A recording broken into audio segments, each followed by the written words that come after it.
কি ভাবতেছেন আমি আবার কি করি? গার্মেন্টসে কোয়ালিটি নিশ্চিত করার ক্ষেত্রে ইলাস্টিক খুব ছোট্ট একটা অংশ মনে হলেও এর প্রভাব অনেক বড়। ইলাস্টিকে যদি সুইংয়ের আগে হিট না দেওয়া হয় তাহলে গার্মেন্টস ওয়াশ বা স্টিমের পর ইলাস্টিক শ্রিঙ্ক হয়ে যেতে পারে, যার ফলে ওয়েস্ট কাফ বা লেগ ওপেনিং এর শেপ নষ্ট হয়ে যায়। অনেক সময় দেখা যায় নতুন গার্মেন্টস ঠিক থাকলেও কয়েকবার ওয়াশের পরই ফিটিং ঢিলে বা অস্বাভাবিক হয়ে যায়।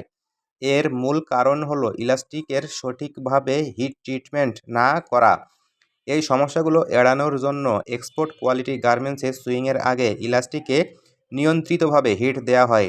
এতে ইলাস্টিক প্রি শিঙ্কেজ হয়, এর স্টিচ ও রিকভারি স্টেবল থাকে এবং সুইংয়ের সময় কাপড়ে ঢেউ বা পাকারিং তৈরি হয়। ফলাফল হিসেবে গার্মেন্টস ওয়াশের পরও আগের মতো সুন্দর ও শেপ ধরে রাখে, যা বায়ারদের অন্যতম গুরুত্বপূর্ণ চাহিদা। আসলে কোয়ালিটি মানে শুধু স্টিচ বা ভালো কাপড় নয়, বরং প্রতিটি ছোট ছোট প্রসেস ঠিকভাবে ফলো করা।